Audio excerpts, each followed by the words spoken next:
Hey guys, I'm Rolling Techusiast, and today we're going to find out if it's still worth buying the iPhone 11 in 2021. Let's take a look. The iPhone 11 is a little taller and wider than the iPhone 12, and it's about the same size as the iPhone XR released back in 2018. The overall design and feel of the device is very premium with the glass back and aluminium sides. The device feels good in the hand, and while the back glass is a fingerprint magnet and slippery, you can't deny that it looks very elegant. If there's one or two things that I personally dislike, it's the camera setup. Yes, it's impressive that Apple was able to shape the glass the way it did, but I'm still not a fan of the camera design on the back. The second, as you might have already expected, is the notch. Yes, I get that it plays a major role on the iPhone to identify you, but it's getting really outdated with its massive size, especially now in 2021, where phones mostly only have a punch hole design and soon it'll all be placed under the display, out of sight.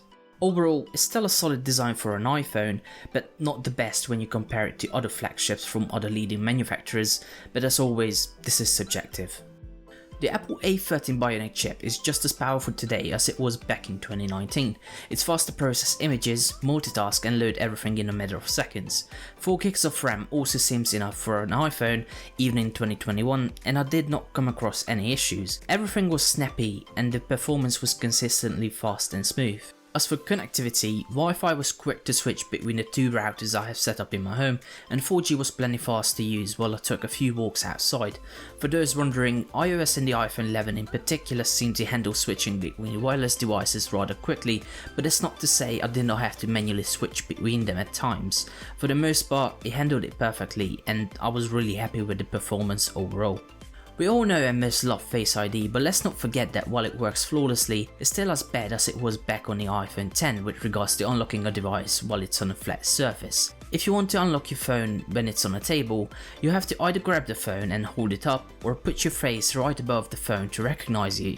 This is more of a nitpick, but it was really frustrating at times, especially now as we're all locked into our homes. As for unlocking, it's fast and didn't have any issues with it, unless of course I covered my face with a mask. Overall, I really do believe this hardware will hold up really well in the next 3 to 5 years. The 6.1-inch HD display has great colours and excellent viewing angles.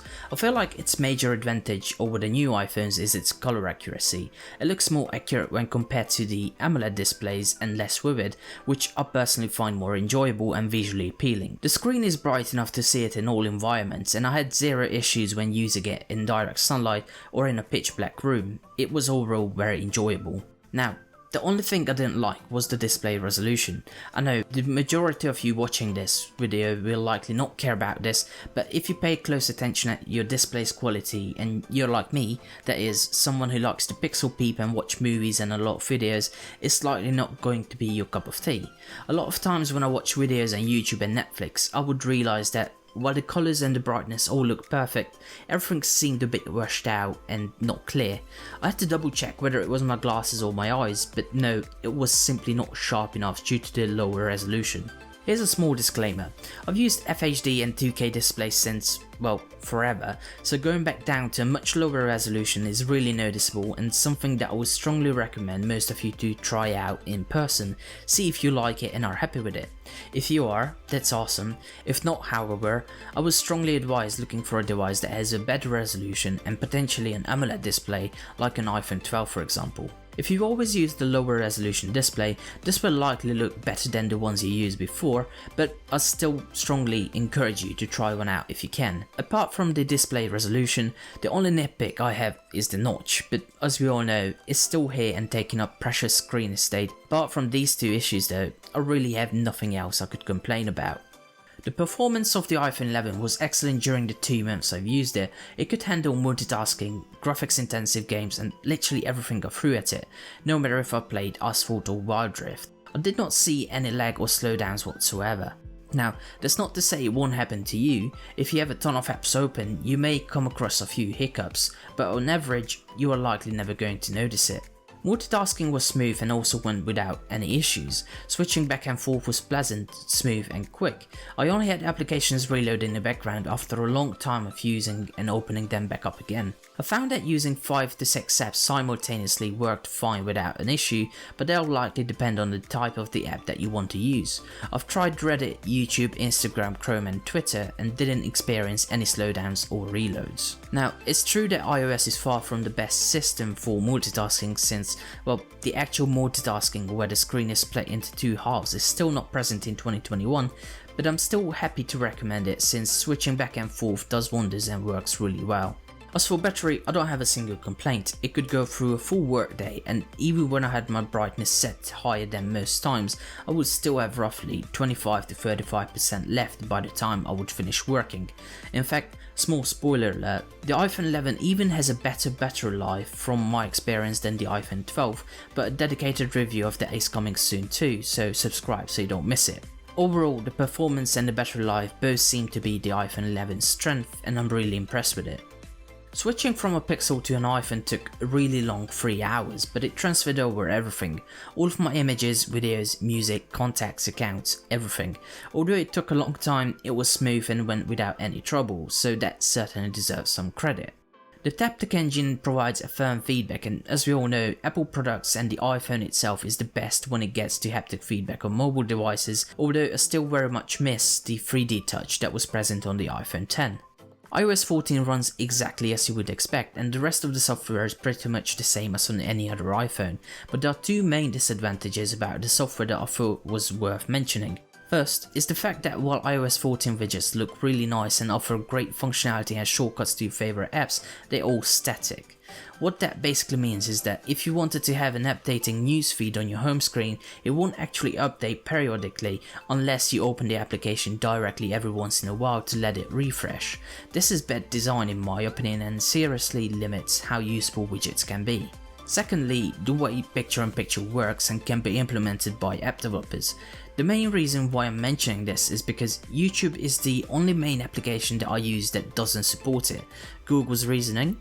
Well, they can't enable it for only premium subscribers. Now, I feel like we as users should blame both Google and Apple, but it's really sad that such an option cannot be implemented just yet.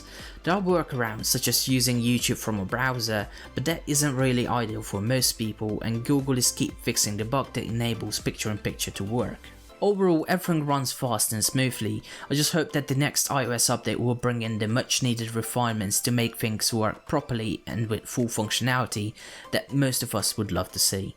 As for how this device will age over time, only time will tell, but Apple is well known for supporting their devices for up to 5 to 6 years, so there is still a lot of time left in this phone when it gets to future software support. The dual camera setup on the iPhone 11 is one of the best on the market even in 2021. Apple really nailed the setup for their more affordable model by including what most users would have wanted to use, that is, a normal wide 12 megapixel sensor and another ultra wide setup. This combo proved itself to be what most people asked for and provided enough to satisfy everyone. The colors, saturation and shadows are most of the time on point, but we can clearly see some orangish tones on the images, especially if you compare it to other devices.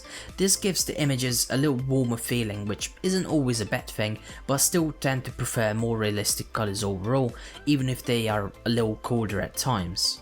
The highlights are usually managed just fine, and there is also plenty of sharpness in good lighting conditions. Portraits are better than on previous iPhones, but I do wish the bokeh was either adjustable or the blur was a bit more intense at times. The iPhone 11 series were the first iPhones to have night mode by default, and I've got to say that Apple got the right formula.